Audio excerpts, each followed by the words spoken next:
거룩한 주일, 복된 주일입니다. 오늘도 하나님의 부르심에 순종하여 주실 은혜를 사모하고 감사와 찬미로 주 앞에 나오신 여러분들을 주의 이름으로 환영하며 축복합니다.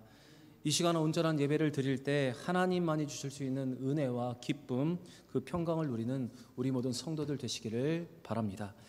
내일부터 가을 특별 저녁 기도회가 시작됩니다. 월요일부터 금요일까지 5분의 강사 목사님 모시고 말씀을 듣고 함께 기도하는 시간을 갖습니다. 여러분, 이 시간이 기대가 되십니까? 기대가 안 되시나요? 기도로 준비하면 은혜 받을 큰 그릇을 준비하고 계십니까?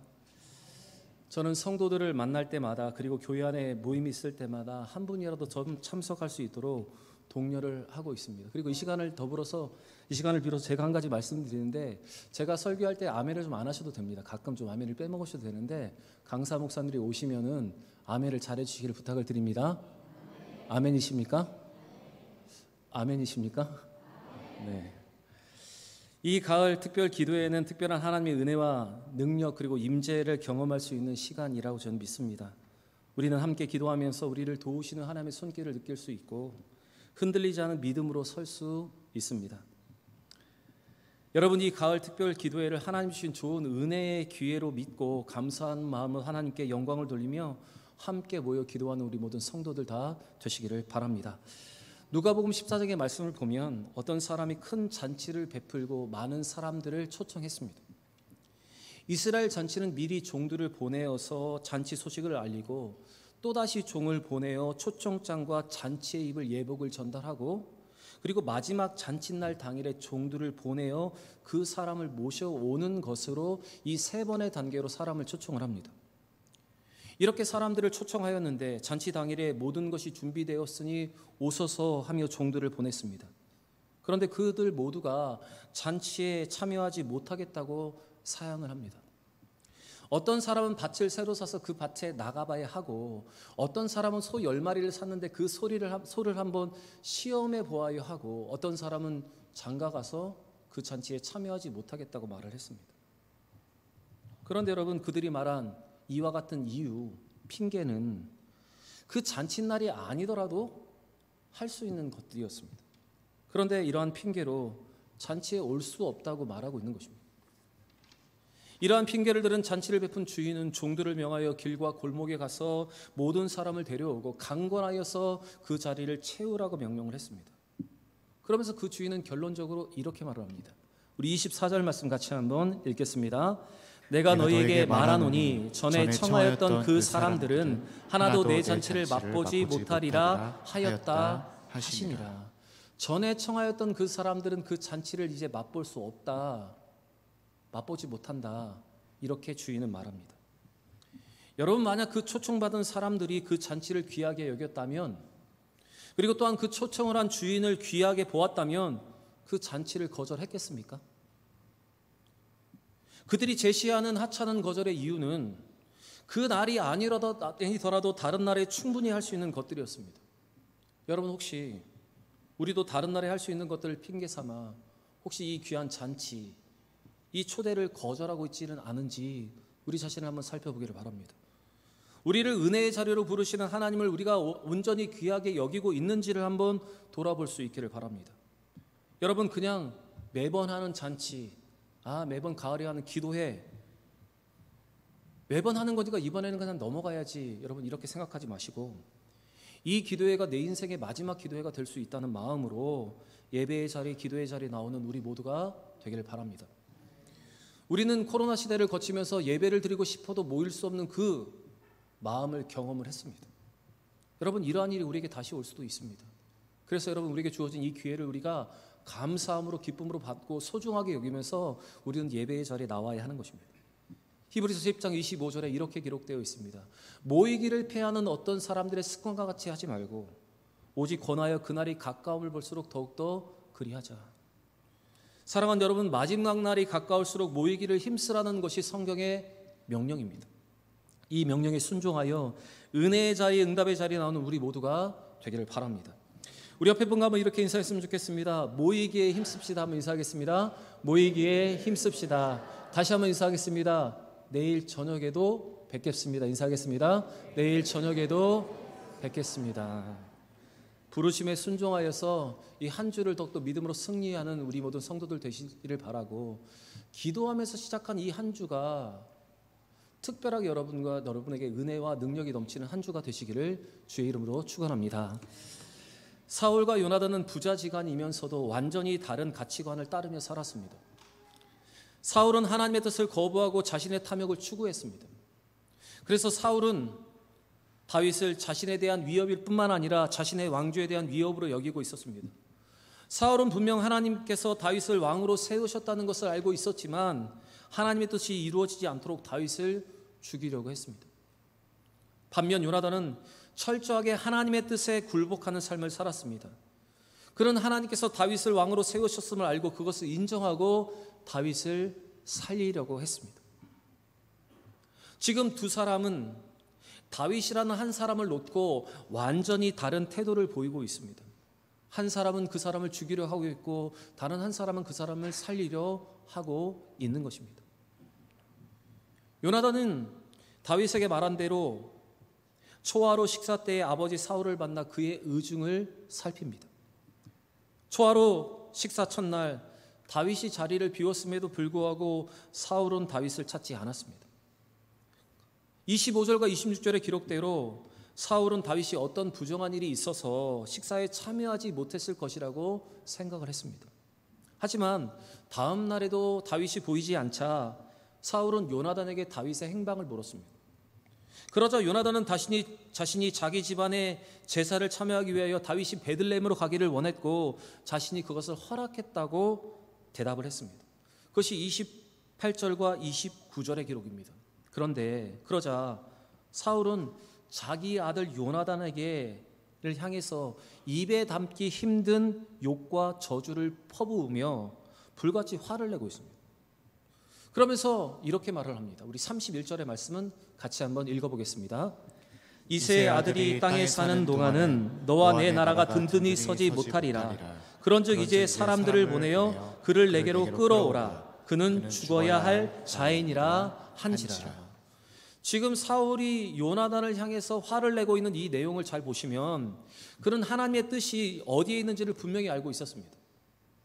그럼에도 불구하고 다윗이 살아있으면 사울왕 자신뿐만 아니라 아들 요나단의 왕위가 보장될 수 없다고 주장하며 반드시 다윗을 죽이겠다는 의지를 밝히고 있습니다. 사울은 하나님이 더 이상 자기와 함께하지 않는다는 사실을 알았습니다. 그러나 그는 하나님을 거역하는 행위를 회개하지 않고 있습니다. 오히려 자기가 가진 힘과 권력을 사용해서 하나님께서 다음 왕으로 세우신 다윗을 지금 죽이려 하고 있는 것입니다. 지금 그는 자신의 권력과 탐욕을 위해서 하나님의 뜻을 무시하고 자신의 뜻을 위해서 요나단이 다윗에게 베푼 호의를 용납하지 않고 요나단에게도 자기 아들 요나단에게 저주를 하고 있는 것입니다. 사실 함께 읽지는 않았지만 30절의 내용을 보시면 여러분, 어떻게 아버지가 자기 아들을 이렇게 저주하고 이렇게 폭언할 수 있겠습니까? 자기 아내 또한 무시하면서 이렇게 말하고 있는 것은 지금 사울의 상태가 어느 정도까지 와 있는지 우리는 짐작해 볼 수가 있습니다. 사울은 다윗을 죽이려고 하고 가정과 가족과의 관계를 파괴하며 지금 공동체를 무너뜨리고 있습니다. 사울의 이와 같은 시도는 하나님이 정하신 뜻을 인간의 스스로 막아보겠다는 어리석은 시도입니다.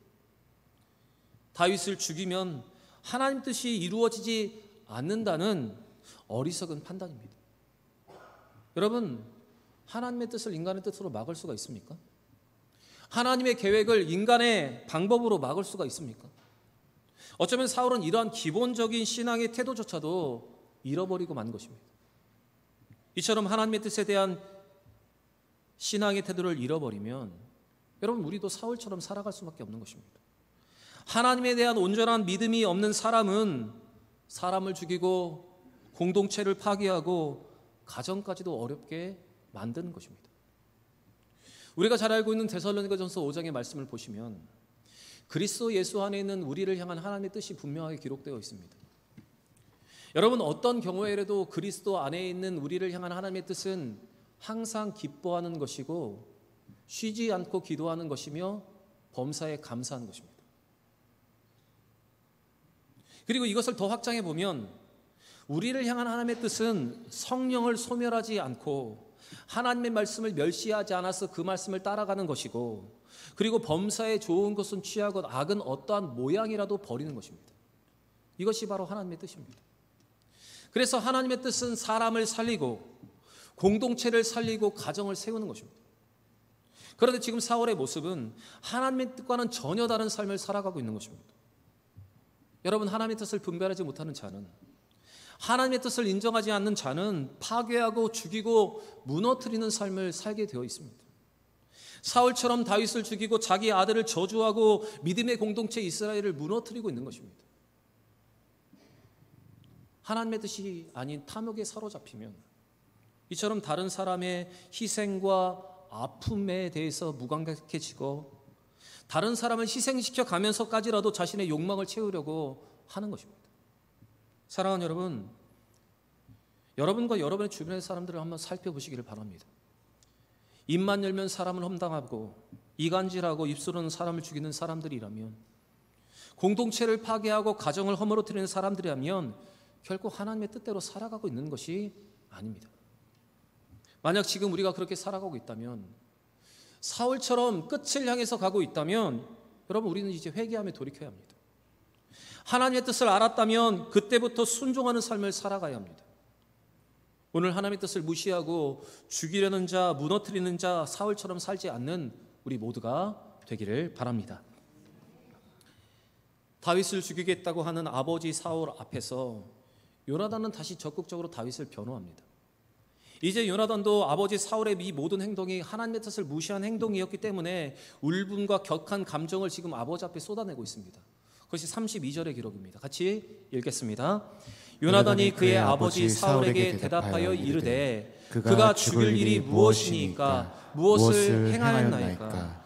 요나단의 말은 도대체 다윗이 어떤 잘못을 했기에 그를 죽여야 하느냐는 것입니다. 그가 죽을 이유와 행동을 한 적이 없다는 것입니다. 그러자 사울은 자기 아들 요나단에게 단창을 던집니다.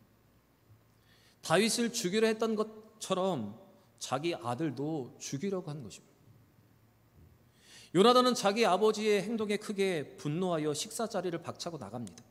그리고 아무 잘못 없이 미움을 받고 있는 다윗을 위해 슬퍼하였다. 오늘 성경이 이렇게 기록하고 있습니다. 그것이 33절과 34절의 기록입니다. 요나단은 사울과 마찬가지로 자기 집안의 왕위가 지속되지 못할 것에 대해서 알고 있었습니다. 결국 하나님께서 기름 부음을 받은 다윗이 사울을 대신하여 왕이 될 것을 두 사람 모두가 다 알고 있었다는 것입니다. 그런데 이 두 사람이 보인 반응은 완전 정반대입니다. 바로 하나님의 뜻에 대한 두 사람의 반응이 정반대였다는 것입니다. 사울은 하나님의 뜻을 무시하고 다윗을 죽이려고 하였고, 요나단은 하나님의 뜻이 이루어지도록 다윗을 살리려고 한 것입니다. 그래서 요나단은 다윗을 위해서 슬퍼하였습니다. 요나단은 하나님이 기름 부은 자를 대적하지 않았고 하나님의 뜻 앞에 겸비하여 그 뜻을 따르며 살아갔습니다. 사실 요나단은 이 자기의 미래와 자기 얻게 될 왕위를 생각했다면 그는 아버지 사울의 뜻을 따라야 했습니다. 그러나 그는 하나님의 뜻 앞에 자신의 모든 것을 믿음의 사람으로서 온전히 내어놓을 수 있었던 것입니다. 여러분, 세상 사람들의 시선을 보면 요나단은 아버지의 뜻을 저버린 폐륜을 저지른 것처럼 보입니다. 그러나 요나단은 하나님의 뜻을 따랐습니다.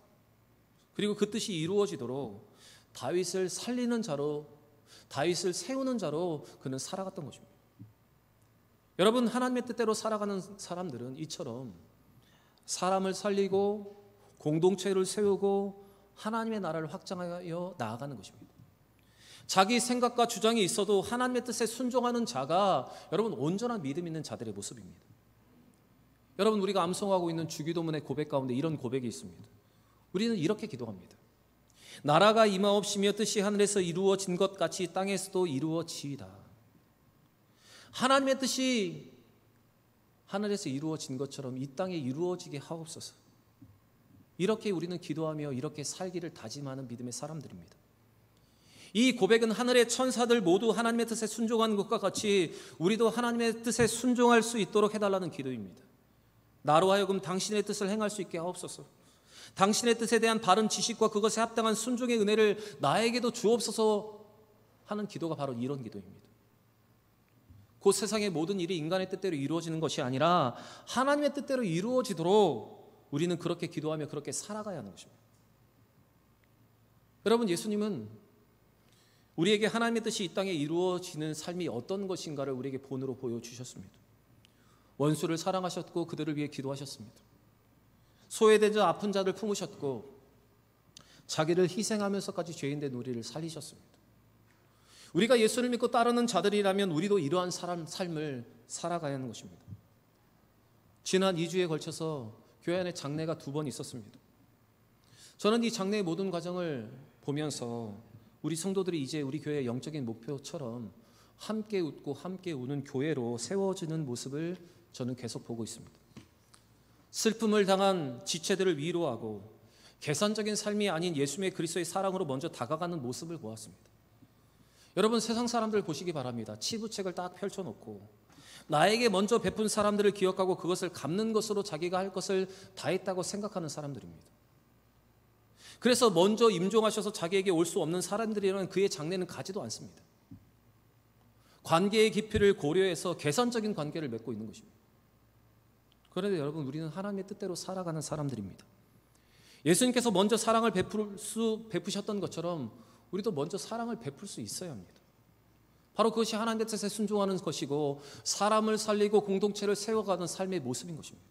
바로 요나단처럼 말입니다. 저는 이번 장례가, 그리고 매번 우리가 가는 장례가 예수 그리스도의 사랑을 전할 수 있는 가장 좋은 기회라고 생각을 합니다. 그리고 장례가 복음을 대놓고 전할 수 있는 좋은 기회라고 생각합니다. 그래서 저는 이 장례에 적극적으로 나섭니다. 그리고 여러분들에게, 특별히 임직자들에게도 이 장례에 적극적으로 참여해 줄 것을 부탁을 드립니다. 지난주에 이은재 권사님이 소천하셨습니다. 제가 며칠 전에 가배웠는데 곧 돌아가실 것 같았습니다. 그래서 지난주가 제가 휴가였는데 휴가를 떠나지 않았습니다. 혹시 임종하시면 장례를 치러야 할 것이라는 생각 때문이었습니다. 그런데 화요일에 전화를 드리니 그래도 아직도 잘 계신다는 소식을 들었습니다.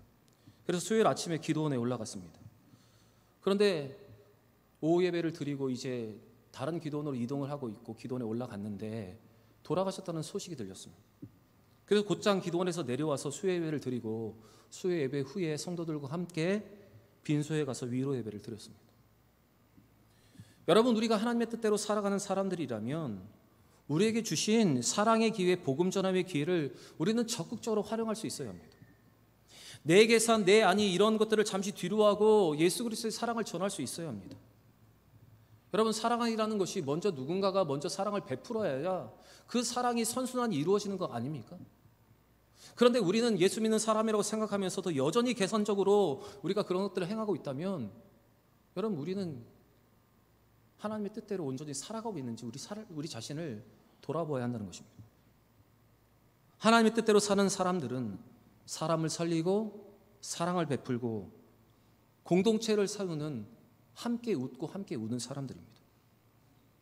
오늘 요나단처럼 사람을 살리는 자, 사랑을 전하는 자로 사는 우리 모든 성도들이 다 되시기를 바랍니다. 우리에게 주신 좋은 기회를 선용하여 사랑을 전하고 복음을 전하고 사람을 살릴 수 있는 우리 모든 성도들 다 되시기를 바랍니다. 사랑하는 여러분, 매일매일 삶 가운데 우리는 살리는 자로 오늘을 살 것인가 아니면 죽이는 자로 살 것인가라는 그 기로에 서 있습니다. 그때마다 하나님의 뜻대로 사는 우리는 살리는 자로 살아가야 한다는 것을 깨닫고 우리는 언제나 사람을 살리고 공동체를 세우고 가정을 세우는 일을 우리는 선택해야 합니다. 여러분, 오늘 주시는 이 말씀으로 우리의 삶의 나침반 삼아서 길을 잃고 헤매며 살아가는 것이 아니라 하나님이 원하시는 길이 무엇인가를 바로 알고 그 길을 따라 잘 살아갈 수 있는 우리 모든 성도들 다 되시기를 바랍니다. 특별히 부탁드리기는 우리가 믿음에 살아가서 이 한 주를 믿음으로 잘 살기를 원합니다. 한 주간 주시는 이 특별한 기도회의 특별한 은혜를 사모하시고 특별한 은혜 받고 또 믿음으로 잘 살아가는 우리 모든 성도들 다 되시기를 우리 구주 예수 그리스도의 이름으로 간절히 축원합니다.